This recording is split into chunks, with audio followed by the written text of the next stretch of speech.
Y'all, welcome back to Kentucky Fried Wargaming, where two guys who aren't qualified to talk about anything decide to talk about a game with hard math and chance. I'm Joe.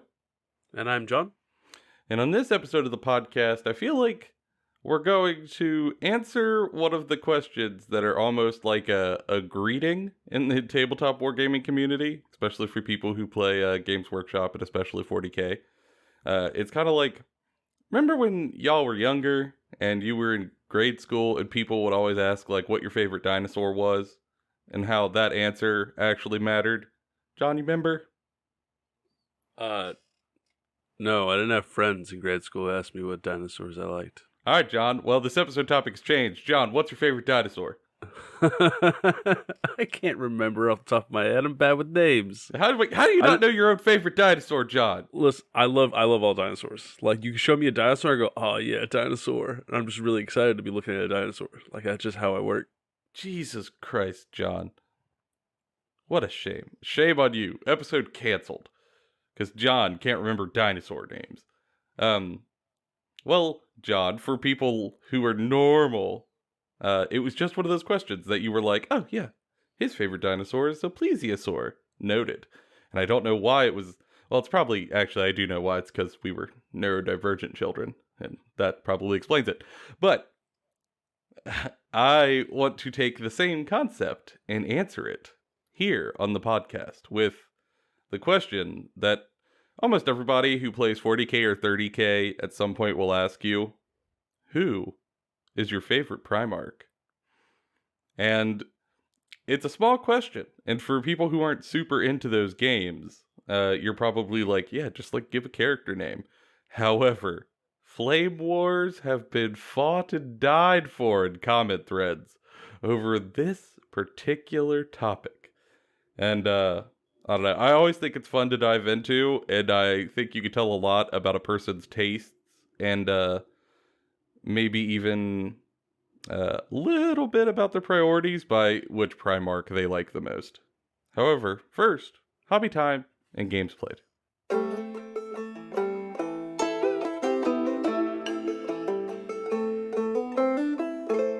Ooh, alright, John.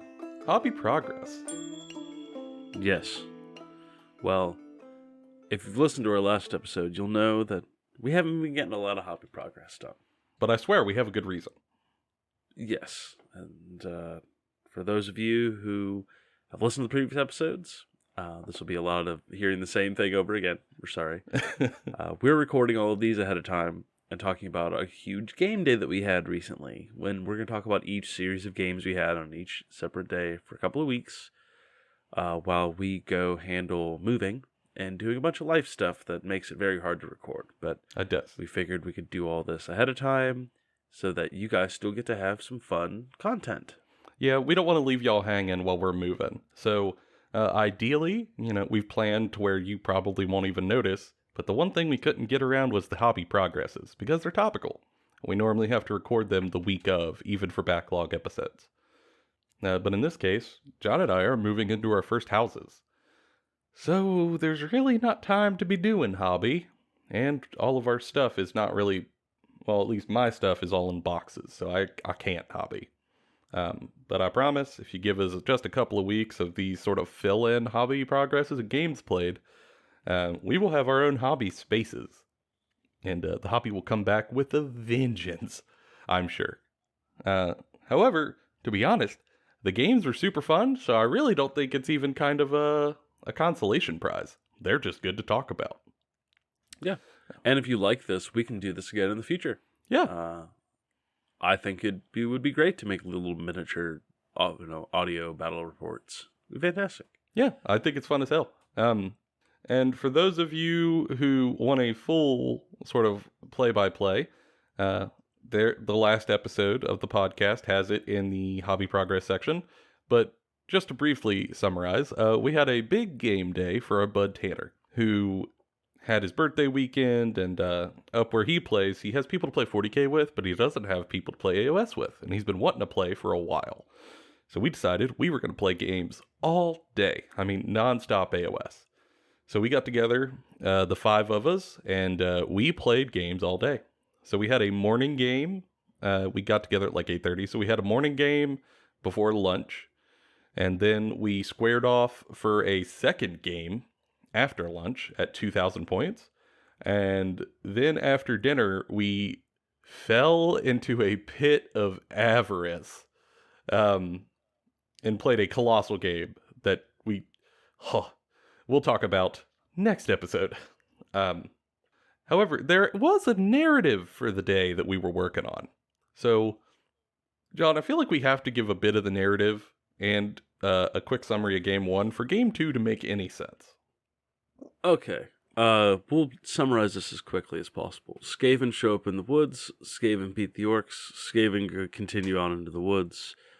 The orcs that get beaten by the Skaven decide to travel north through the forest to go fight the Sylvaneth. Those are led by War Boss Tanzer. On the other side, we've got, what was it, War Boss Cheese Whiz? Yes, that was the name that Tanzer gave Corwin's War Boss. Okay, we've got War Boss Cheese Whiz, who faces against the trees in the north first, because he thinks that them, with it being winter, they'll be slow, and they won't be quite so fighty, and he might be able to win this time against the trees that he's so often lost against. But, alas, the trees gets wake his ass up. beat. Yeah. He showed up, not strapped, and got clapped by these trees. It was bad. And so he goes, "Oh no, I gotta leave," and he starts moving in a direction. That does sum it up. And now, what happened after? So, essentially, what the orcs were trying to do was get some revenge on these trees who have beat War Boss Cheese Whiz so many times in the past. And depending on how Game 1 went, was going to determine our Game 2 pairings. So, if Corwin's Ironjaws beat my Sylvaneth, then they were going to get enough confidence to look at War Boss Tanzer's orcs and go, we're big enough to take you on. I should be big boss because I killed the trees. And if that were the case, they would have paired off. However, the Cheese Whiz's forced losing meant that they fled. And instead, War Boss's Tanzer's force came looking for the trees, thinking that if they're the biggest boss, then they'll fix this problem. No issue. So they came strolling up, ready to attack the trees. However, the trees were now very awake and very mad. And we faced off in a brutal snowy tundra fight with 2,000 points on each side. And because the forces got bigger, they really did bring their biggest boss, because they brought Gordrak on a Maw Crusher. Gordrak, the Fist of Gork, was on the battlefield to prove that he was the biggest boss. And he faced off against my Sylvaneth. And I actually took, just for the story of it, I took the same base list as Game 1, and then just added some to it. So I had the same Tree Lord Ancient on the field. I had the same Kurnoth Hunters on the field. I added an extra unit of Dryads. I brought and a Tree Lord. No, yeah, it was 1,500. It wasn't 2,000. We were playing at 1,500 points. Yes, 1,500. Oops, our fault. Oopsie doopsie. Yeah, and I threw in a Spirit of Durthu to fill up the rest of the points. So that, I would have a big hitter on the field and to, go up against his big hitter, essentially. And the orc showed up on the battlefield, and they took turn 1, and Gordrak came screaming into the Tree Lord, to the trees. He double moved across the board like 24 inches, top of turn 1, like a missile. Which is something that the trees, having fought Ironjaws many times before, were kind of expecting. So there were some Dryads who were up front trying to stop Gordrak from getting to Durthu and their larger Kurnoth brethren. And these Dryads are actually what turned the game. And I don't think most would think that, but they are. The big Maw Crusher comes storming in, and the sisters run up, and the Maw Crusher screams at them, which would normally shatter humans to bits, and they hold firm. He then is mad enough that he charges them to try to crush them under his incredible weight of this, like, Komodo dragon gorilla lizard. And they should all, by all rights, die to the charge. But they hold firm. In mechanical terms, I mean, really, these dryads took all of the screams and lived, and then took his impact hits and still lived. And he had to kill them in combat, which meant he couldn't get in to the Spirit of Durthu and the Kurnoth behind the dryads, which was kind of his hope. That if he could sprint up and he could kill the dryads with his roar attack and his charge impact hits, that there would then be nothing to stop him from getting into Durthu and one-shotting him, which was a great plan. And statistically speaking, it should have worked. The dice did not agree. So he charged the dryads, he crushed them in combat, they fell in pulp, but their heroic sacrifice was all that was needed. Because then it was Durthu's turn, and he came charging forward with a reckless attack, came screaming out of the forest, and impaled the mega boss, doing, I think, 12 wounds? And then the Kurnoth came up to reinforce him, and they dropped the mega boss down to 1 wound. And next turn, Durthu used his shots into the mega boss and killed him. So essentially, he, picked up the throat, exposing the chest, stabbed him, and then sent out his shots into the chest cavity and exploded the Maw Crusher. And killed Gordrak outright. And then kept going. He was kind of like a spinning Beyblade just running around the field, and he just kept killing. Tanner made a GIF after the game. I'm sure people have seen it, the GIF of like the guy at the backyard barbecue, and every time someone comes up to him, he just slaps them out of the way and keeps slapping. Yeah, that was Durthu defending the Grove. So he killed Gordrak, the Fist of Gork, and then that turn charged into a unit of pigs, killed all 3 pigs. Next turn, charges into another unit of pigs, kills all 3 pigs, and just keeps murdering. He gets charged by brutes, he murders all the brutes. It was bad. I mean, don't get me wrong, there were other stuff around the table, teleporting and doing objectives and stuff, and like winning the game or whatever, but really it was Durthu doing all of the, I guess he turned on Rip and Tear from Doom, and he was ready. He took his pre-workout, and he was ready to rock. To be fair, that's how I work. Like, if I put on the Doom soundtrack and do some pre-workout, I too will slap everyone at a barbecue. Oh, man, he did. He did. No one left alive that didn't have branches. It was a preposterous rout, all because of those dryads staying in Gordrak's way. And it was a decisive Sylvaneth victory. And the fun part there was, like, after that match, both the war bosses had a talk, and they decided that the real war boss was the Spirit of Durthu. So that he is actually the biggest lad, and they should probably listen to him from now on. So I am going to convert up my Spirit of Durthu. I'm going to take some orcs and like hang them from his branches like corpses, and maybe some like being pulled under the ground at his base. And I'm going to maybe get like a big metal Ironjaw's chest plate and like put it over his chest, and he will be a war boss from now on. That's amazing. Yeah, he is the biggest boss. He is the biggest lad. He won.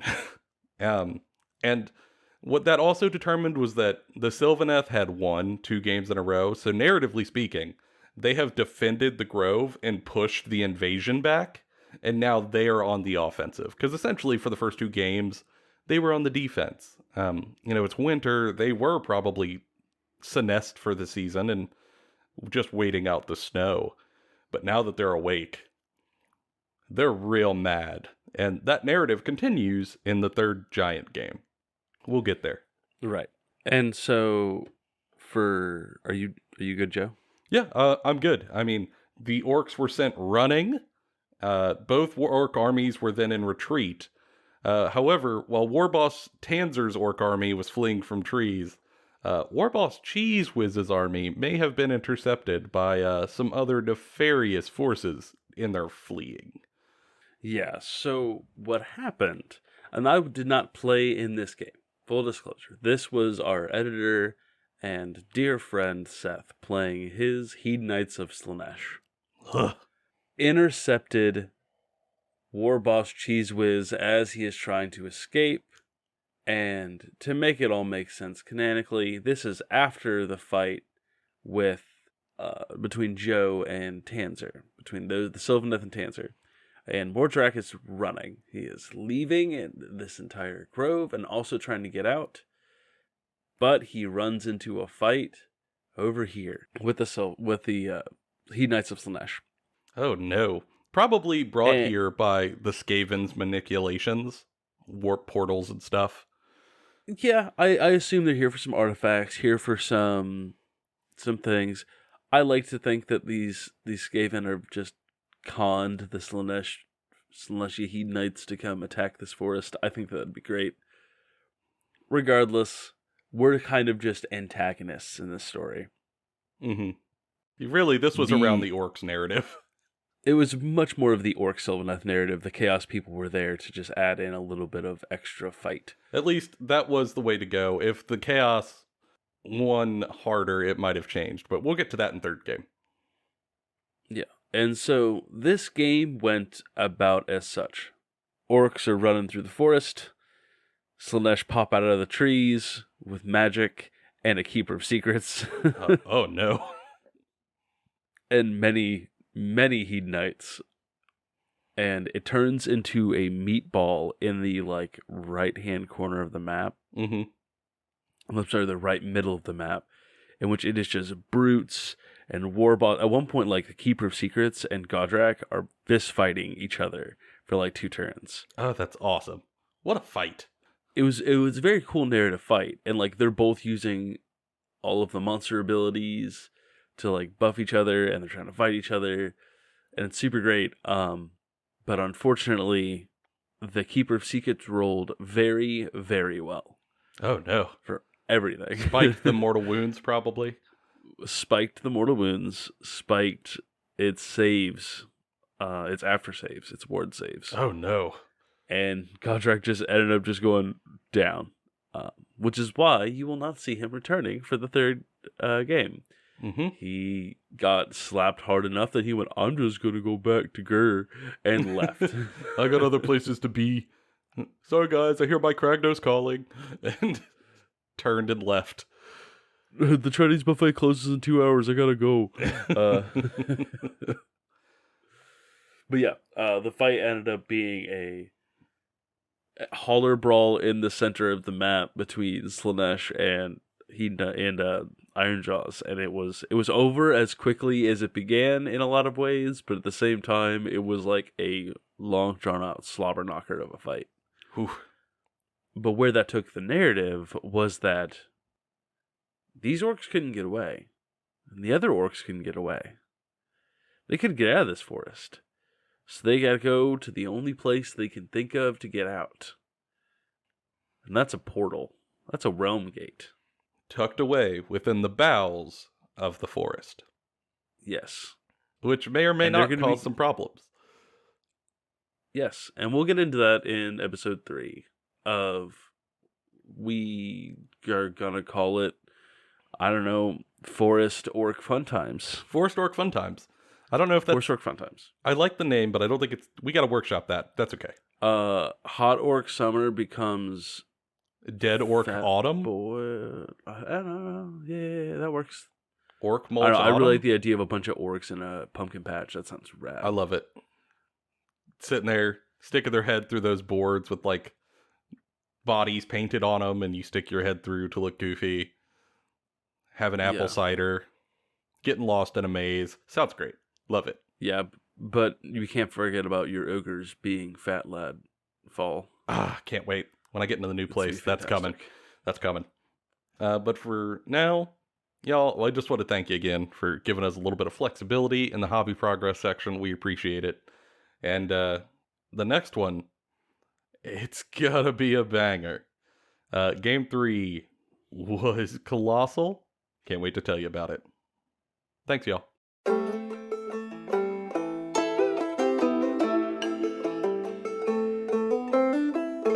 All right, John. So if we're gonna have this conversation, I guess we have to, for our people who like to listen to the show but maybe don't know a lot about 40k or 30k, we quickly tell me, what is a Primarch and why does everyone's favorite Primarch matter so much? Primarchs are big men with big feelings. That's every Space Marine, but continue. Bigger men with bigger feelings. Now that's And very true. They all have daddy issues. God, the Horus Heresy is just 50 books of big men with big feelings talking about how they feel about one another. And their dad. And their dad. Glorious. That's the entirety of the Horus Heresy. So what the Primarchs are the progenitors of the Space Marines. They were these genetically created super beings, essentially demigods, that then were used to create the Space Marine legions that came after. Yeah, and With the every genes. legion can trace their lineage to one of these 18 Primarchs. And a lot of their physical traits and some of their sort of personality quirks and tendencies are tied to these Primarchs. You can think of them sort of like the gods in the Greek pantheon. I think is probably the best way to sort of make an analogy or to picture them, or any sort of theism that has multiple gods who are all kind of relatively equal in power. There's some lesser, some greater, but like generally speaking, they're all pretty high up there. And what I think is interesting is that they are all kind of unique, and many of them very flawed characters, some less flawed. And it is just really fun to talk about them because I think they act as an anchor for the rest of the story. In a space opera this dramatic, spanning this far of a galaxy, I know the books talk a whole lot about like the faceless millions, but faceless millions aren't great for storytelling. It's just not. And I think having these 18 Primarchs that you can give a name, you could give a personality, you can make into a full character and use as a tool to show the rest of the world has made them incredibly pivotal and so awesome in both Horus Heresy and even into 40k for some. Yeah, and if you really want to dive into it too, the writers have even said that a lot of the Horus Heresy stuff with the Primarchs and everything was built to kind of be a mythology. They did pull from like Greek mythology, Norse mythology, Egyptian mythology to build these characters. Mm-hmm. And I think that's, kind of evident for some of the names. Very. But yeah, I think it's very interesting, and it tells a lot about like what your tastes are when it comes to stories. And we're gonna share our tastes with you today. Yeah, because I feel like it is a good way to get to know somebody. And for those of you out there in podcast land, I mean, especially for the people who listen on sort of the various podcast platforms, we like y'all a lot. However, I don't know if you really necessarily know us too well, because we just sort of are figureless floating heads. Well, not even floating heads. You don't even know what we look like. We're just disembodied voices who talk about the game that you like, or games that you like. So any chance we can to sort of open up a little bit, to maybe be a little bit more of people, I think is cool to do. And I hope this conversation might give you a little sneaky peeky into sort of what our priorities are. working on deepening that parasocial relationship. um, Joe, tell me who your favorite Primarch is. Just tell me. John, you know the answer. I know, but the listeners don't know, and I'm doing something called a segue, Joe. Oh my God! Well, where were you 10 minutes ago? Ooh, that was spicy. John, my favorite Primarch of all Primarchs is by and far Vulcan, the Primarch and progenitor of the Salamanders. I adore Vulcan. He is such an interesting character, especially in reading the Horus Heresy novels. For people out there, I guess I'll give a general description of Vulcan. He is you could think of him sort of like Hephaestus, for those of you who are familiar with Greek mythology. He is a tall, broad-shouldered, barrel-chested man standing about 12 feet tall with obsidian black skin. And I don't mean sort of like African skin tones. I mean obsidian skin due to the radiation of his home planet. And blood red eyes, no, pupils or anything like that, just blood red. He looks like a monster. However, he is probably the softest of all the Primarchs, at least in terms of emotion and heart. I think the large distinction I would make between him and every single other Primarch is that all of the Primarchs besides him are well, I won't say all, a vast majority are warriors first. That is, that's their bread and butter. That's what they were made for. It's what they were designed for. It's what they do every day, is they wake up and they get ready to commit violence. Now, whether that's for a noble cause or not, depends, but that's kind of their driving motivation. But Vulcan, in the lore, that was never his priority. Vulcan, first and foremost, is a craftsman. Long story short, when the Primarchs were all itty-bitty babies, they were scattered across the galaxy due to warp shenanigans. And where Vulcan landed was a death world. Think of it as a planet that is always trying to kill its populace. And, it is a magmic world where he crashed as a wee little babe. And he was taken in by a human who raised him as his son. And he had a loving father that taught him the only trade that he knew, blacksmithing. And that was the pivotal driving motivation for him as a character, was to create rather than destroy. Would you agree with that, John? Yeah, I'd agree. As a character from a fundamental base, he's built to be a builder and not a destroyer. You'll notice that as like kind of a dichotomy within a lot of the Primarch stories, is that some of them are made to be builders or people who make things.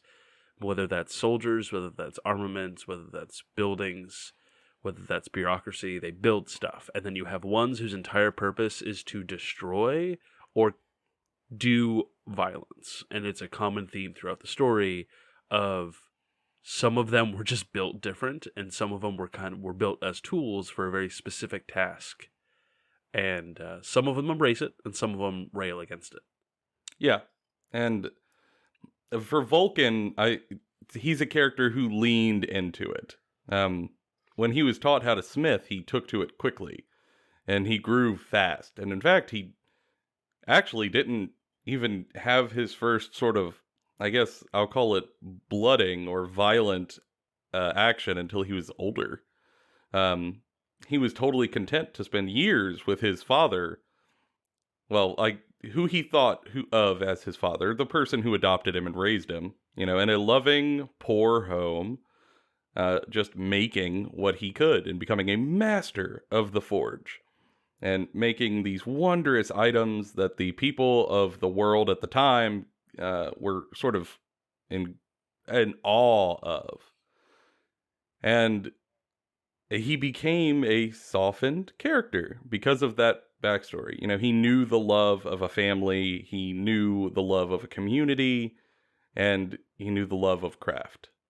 And that becomes pivotal for who he is later. But essentially, even his first violent action wasn't because he decided, I wish to murder. It was because he wanted to protect the people around him.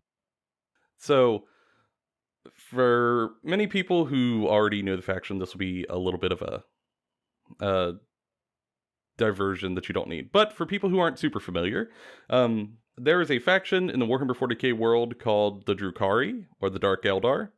They are a wicked race of pirates. Not in the cool way, in the really shitty way. Yeah, in the awful way. I don't mean like tubular, dude. No. They're bastards. And they sort of teleport out of space and they grab slaves to torture and assault and test on and flay alive and cause pain and agony to. And that's their entire society. And they're awful. And they had been plaguing Nocturne for a long time. They would come through in the night, they would grab a bunch of people and then flee. And one night while Vulcan was with his father, this happened. They arrived. And his father told him essentially, you know, get down, we'll turn off the lights, we'll hide, they'll pass us by. And Vulcan said, and this is not a direct quote, but a good summary, my precious baby daddy, whom I love so much, that is a dog doo-doo plan. And then he took $1 and he put it in the swear jar, and then he grabbed his 2 blacksmith hammers and walked out the front door. And when an Eldar came up to try to take his father, he crushed that Eldar with a hammer. And then a second Eldar came up and he pulped them. And he kept swinging like a game of whack-a-mole at Chuck E. Cheese. And just kept crushing these little elfin bastards. Until finally, they didn't take any of the populace and they just left. And when everybody came outside in the light of the morning, it was Vulcan, surrounded by crushed Eldars that he had essentially turned to protect his hometown. And I think that small anecdote shows a whole lot about Vulcan's trajectory from there on. Vulcan's means or reason to go to war was only ever for the people of the Imperium around him. It was never to expand an empire, or to gather resources, or to purge the heretics. It was to protect the people of the Imperium. And I feel like, of all the Primarchs, he's probably the one who thinks about the little guy the most. And it is evident many, many times in the Horus Heresy. Eventually the Emperor finds him, he raises him to power, he shows him the galaxy at large, hands him a legion, and then Vulcan, instead of treating them like tools, treats them as sons. He treats them how his father lovingly treated him. Yeah, I think that's also another important part about Vulcan, is that he doesn't... A lot of the other Primarchs have this obsession with the Emperor as their father. It's never really clear that Vulcan never really thinks that way about the Emperor. He already had his dad. He doesn't need the new one. The Emperor's not really that kind of guy for him. Mm-hmm. Certainly respected. He certainly believes in the Emperor, but I don't know if the Emperor is necessarily his father, because he already had a loving father. And I also think one of the ways you could tell a lot about a Primarch is how they interact with their sons, or, their soldiers. Some of them don't even view them as sons. And there are a couple of distinctions that makes Vulcan's interactions with them really interesting. And I think the best one is actually in the Primarch novel titled Vulcan. I've seen some reviews online kind of bashing this book, saying oh man, there's not enough Vulcan in it. However, I think what those reviews miss is that the Primarch novels aren't necessarily supposed to just be a first-person perspective of what a Primarch is doing. They are supposed to give you an insight on the core understanding of who that character is, what they are about, at their deepest levels. And I think what the author was trying to do was to show you that the best way to understand Vulcan is to watch how he interacts with his sons and how he inspires them. And whereas some Primarchs kind of rule over their soldiers with an iron fist, and others ignore them entirely, or some even kill them. Looking at you, Angron. Hey, my boy. Vulcan viewed them as children who he was supposed to raise. He taught them blacksmithing as his father taught him blacksmithing. He showed them care and affection how his father showed him care and affection. And he was candid with them in ways that many other Primarchs were not. Even talking to them about things that in other chapters would be outright heresy. For example, there was a scene where his newest Space Marines were waiting for word on when they can go reinforce their Terran brothers on another planet who are embattled. And Vulcan is talking to the son, and he asks them, "Do you doubt the Emperor?" And the son tries to give him like a diplomatic answer. You know, it's kind of like when your boss asks you the hardest of questions, and you don't want to give the hardest answer. However, Vulcan responds, "The only way that this will work is if we are honest with one another. I have had your doubts. Share yours with me." And his son opens up to him. He explains that he's worried that the Terran brothers are just going to be sacrificed, that the Emperor doesn't care about the lives of the people under him, that maybe they aren't fighting for the right reasons. And that interaction is so rare in 40K because it's usually such a dark, self-flagellating setting that you usually don't get a whole lot of, "Hey man, tell me how you're feeling." But you do here. You're an 8-foot tall murder machine. What do you mean you don't want to murder stuff? Yeah, it just doesn't seem like the thing I want to do. Nah, I get that, man. I love it. I love it. It's a hell of an interaction. And that trickles through the entire Legion, that they're all willing to trust Vulcan. And it is sort of shown more when finally, towards the end of that book, spoiler alert, they finally get to go reinforce the brothers that they never met. The Terran-born Marines, who Vulcan has never even met. They have heard that they have a Primarch out in the galaxy that might be on the way at some point, but he's never met them. So they finally get there. They drop in heavy on the planet. They are fighting a colossal orc wall that the Terran Marines have been fighting in a last stand action to allow civilians a time to evacuate for months. They're down on their last legs. They're damn near out of ammo. They're on a planet that is heaving and cracking apart and having lava run everywhere.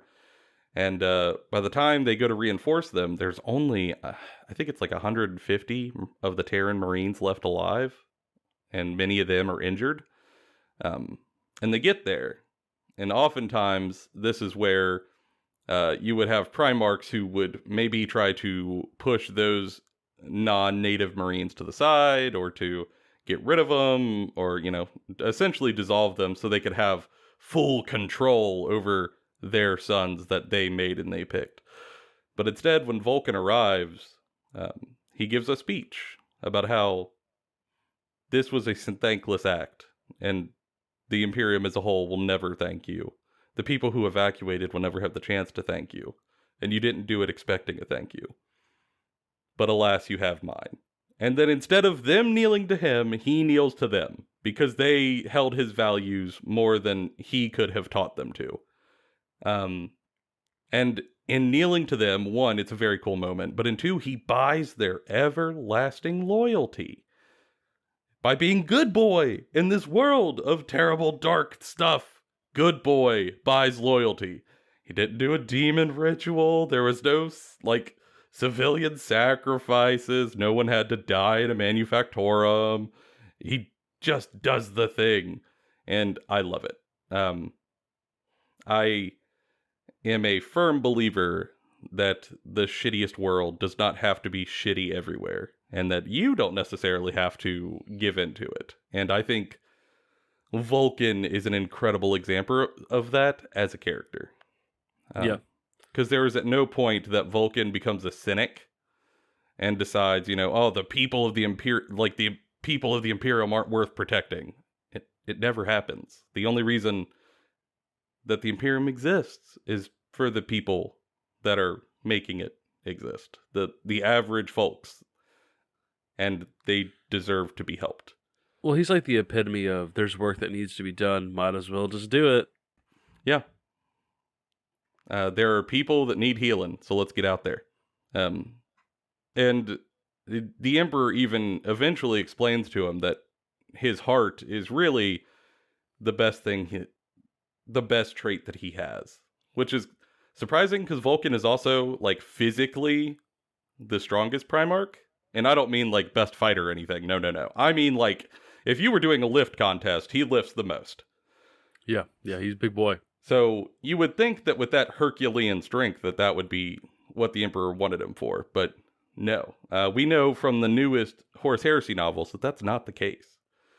When the Imperium was assaulted on their throne world, here on Terra, when it looked like there might actually be a full loyalist loss to the traitors, Vulcan shows up to meet with the Emperor. And the Emperor explains that there's a weapon that can destroy everything on Terra with the push of a button. And if the traitors honestly look like they're going to take the throne, he entrusts Vulcan to hit the button. Because many of the other sons would be too eager to do so, and because they wouldn't care how much life they would be costing. But for Vulcan, he knows he wouldn't press it unless he had to. And he entrusts him with that, like, almost society-shattering relic. Because no one else is soft enough to understand the cost of human life.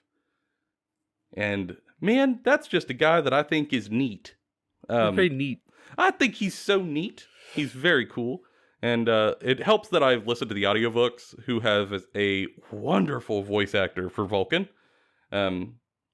I don't know accents well enough, but he's sort of got like a warm, lively voice with a sort of, I don't know the dialect, but sort of African accent. And he just sounds like a real nice fella, and I would follow him to war. I think a lot of the Primarchs, I would. Like, a lot of the Primarchs, I listen to their spiel, and I'm like, who the hell would fight for you? What kind of psycho would go to war with you? But for Vulcan, it just seems imminent for me. Like, the argument that there are people evacuating who will die if we do nothing, I find incredibly compelling. And if there was ever a reason to go to fight, that is the reason. At least for me. And Vulcan is sort of the summation of that philosophy, of that ideology. And it makes him my favorite by a country mile. Would you like to hear about mine now, Joe? Oh, God. Oh, God.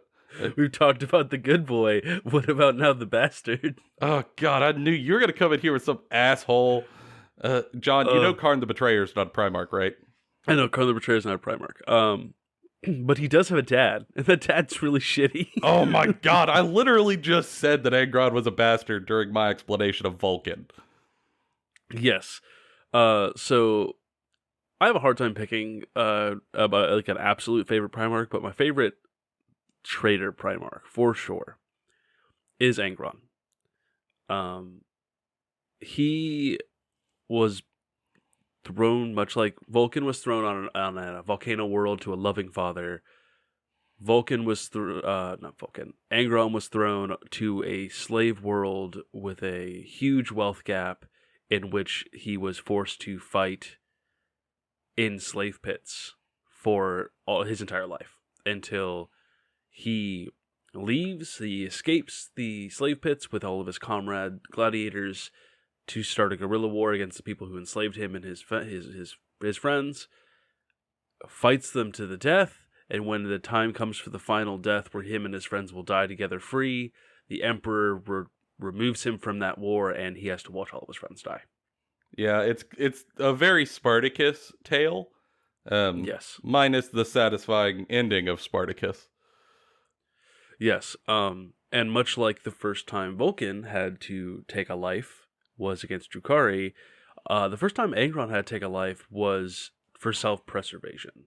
Um, what happens is like he is having to crawl up this parapet, like this tower, to get to the top, and there can only be one person at the top of this tower. But he keeps trying to pull people, and this is Angron as like a kid, like he's like 12 or 13 essentially in this.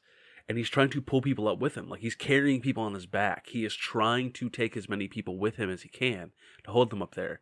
But as he's doing it, the people who own him, the slave owners, are now like taking these little drones and shocking him until he starts dropping people into this vat of acid underneath him.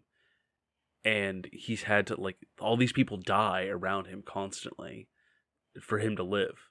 And it kind of breaks a part of him. Like that's a part of the story that you kind of see. That's where it all starts. That's where he becomes violent. Is he goes, there are truly evil, wretched people in this world, and they have to die. And he slowly gets corrupted by that as a concept. Mm-hmm. That he also becomes the corrupted evil person because he can't let it go. Yeah, Rightfully so to a degree. his rage takes too far. Yeah, he gives in to the rage too much, and that's a constant thing that happens because like they do experimentation on him. Like he is a tortured soul before the Emperor even sees him, and then the Emperor tortures him more, and gives him no support. Yeah. Like, Well, and as he doesn't have a sort of support group. Like a lot of the Primarchs have friends in their brothers. Um, for example, Sanguinius is very close with Horus, or Ferris is really close with Fulgrim, and they have brothers who can relate to them and who they can lean on to, get through their different trials, because being a Primarch's hard. But Angron never connected with the other brothers.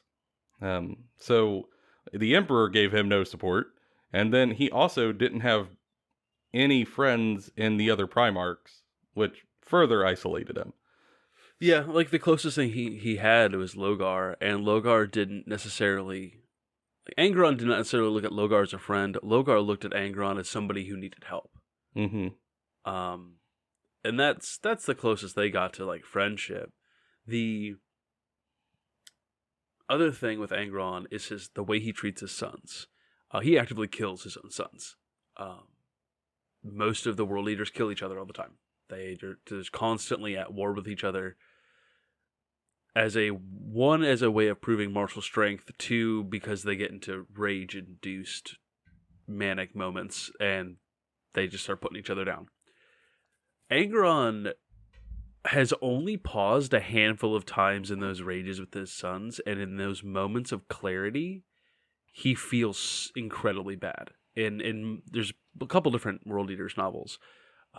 One of them in particular, there is a World Eaters librarian before they killed all the Psychers, who like the entire Primark book is this librarian delving into Angron's memories and where Angron came from, what he did, all of this, like why he is who he is. And at the end, like once he comes out of that and he looks at Angron in the face, and Angron is beating him to death, trying to get him to get away because the concept of a librarian and being connected to the warp near him with his butcher's nails hurts him physically.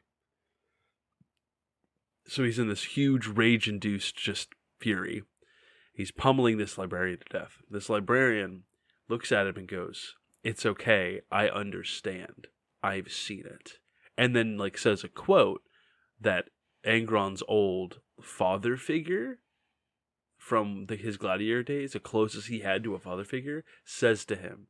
And Angron stops and almost, like the briefest second, almost just stops. And he starts crying. And then the murder nails dig in and they push him further and further, and he tries to fight it. He starts trying to scratch his own head until he completely loses control and kills the librarian. Which, by the way, the And that, murder nails were a tool that the slavers put into their gladiators to induce artificial anger and rage. yeah, so they're these biochemical implants in the brain where if you are committing violence, they're basically battle drugs. It's an addictive battle drug substance that you get more and more high the more and more killing you do. When you're not killing, it's like you're in withdrawals constantly. Mm-hmm. It's And a so, devious bastard tool. yes, it's very, very wretched. And the only reason why they're put into Angron in the first place is because Angron refuses to kill his father figure. There's a character that he meets in the gladiator pits that teaches him how to be a gladiator and to survive. And Angron uses what he learns to try to keep as many of the gladiators alive as possible while they're fighting. And he starts training the other gladiators, and he adapts really well to this. And he's like trying to get this old man out. This old man who was kind to him, who like took care of him his first couple nights in the gladiator pits. And then he has to kill him. And the slavers make him kill him. And he refuses to, time and time again. And he takes the punishment time and time again. He's willing to die for this. Until the final punishment was they force him into the murder nails. And the murder nails force him to kill this man. Again, very tortured character. Just very tragic. Just entirely. And I think all the more tragic because, like, some of the Crater Primarchs, I think, were doomed to always be bastards because they were bastards. But I think Angron could have been saved.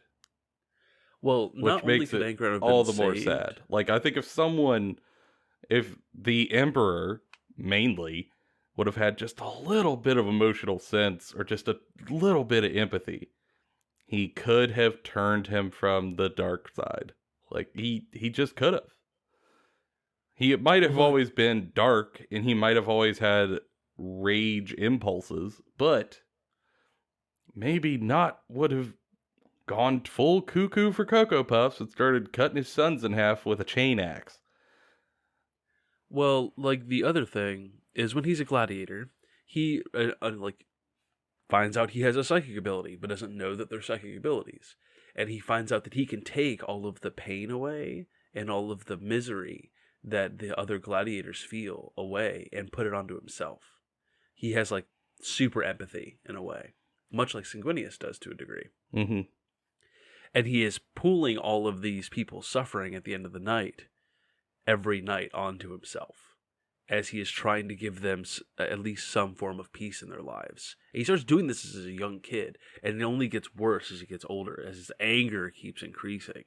He keeps getting more and more angry not at these people that are suffering, but angry at the slave masters who are in charge of, who are forcing this, who are making this happening. He's angry at the people watching the gladiator pits and why they have this look of excitement in their eyes as he watches his friends die. Like, he gets so angry at these things, to the point where, like, he comes back to it later when he has a Space Marine later and just nukes the planet. He glasses the planet entirely. Yeah, I mean, it is one thing for humans to be suffering due to something outside of their control, a natural disaster, something like that, but it's another for a wretched, wretched human being to cause it systematically. Yes. Ugh. And, past that, when you get further into the story, it only gets more tragic. Like, he finally starts feeling a little bit more welcomed by his sons, like with Karn. Like, Karn understands, gives him some space, tries to work it out with him, and they start making progress. And then the Horus Heresy happens, right? Like, Goddamn Horus. and right before the Horus Heresy, all the world leaders take on the murder nails so they can try to understand their father more. And they're all starting to get to know each other. Now, granted, it's in a very toxic, we're going to kill each other way, but they're starting to get to know each other. And then the Horus Heresy starts, and they're thrust into war after war after war. And the murder nails get to a point where they just don't stop, because it's just constant killing. And Angron eventually is in so much pain and misery and is telling Logar about how he wanted to die. Like, he wanted to die before he even met the Emperor. He has wanted to die forever. And every time he throws himself into combat, the reason he is so reckless is because he's hoping that will be the day something finally kills him. And Logar, kind of in a selfish moment, thinks he knows how to fix it for Angron, and then forcibly turns him into a demon prince. So this character who's been wanting his suffering to end his entire life is now turned into an immortal rage machine.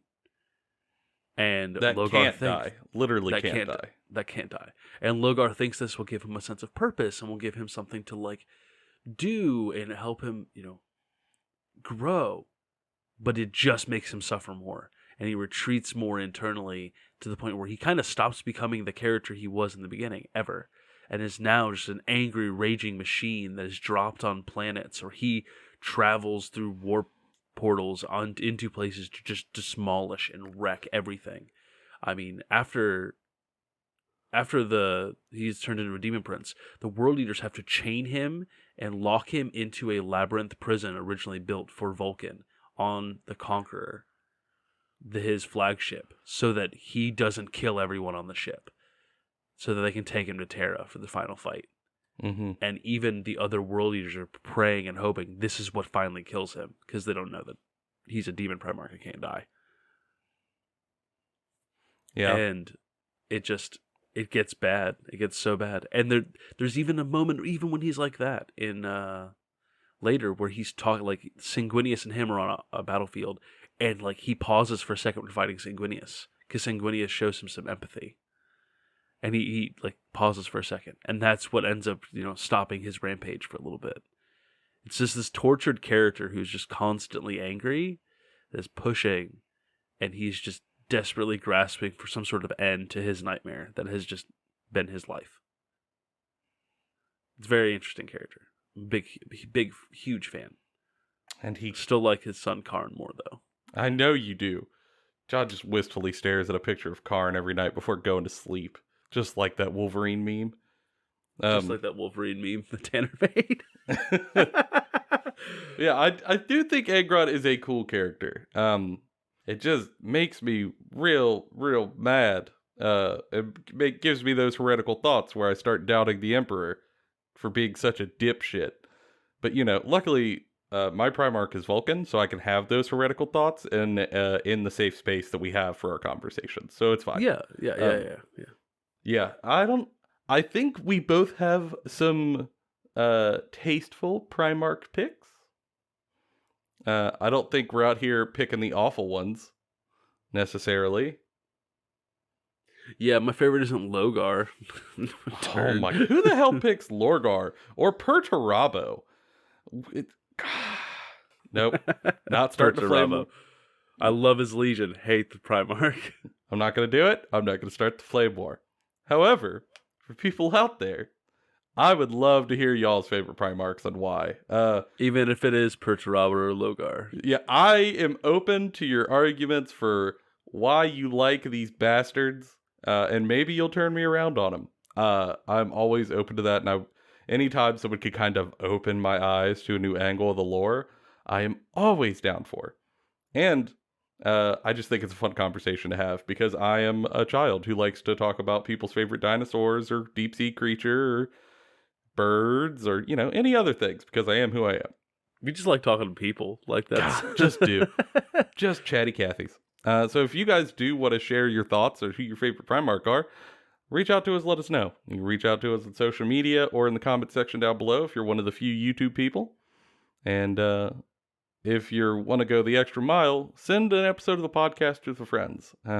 It's we're a smaller podcast, so every little bit helps, and even a single viewer can maybe over time help us, expand and grow. And don't you worry, we'll be working on extra stuff coming up, and for now, that's been all of our opinions. Bona fide, Kentucky Fried. We'll see y'all next time.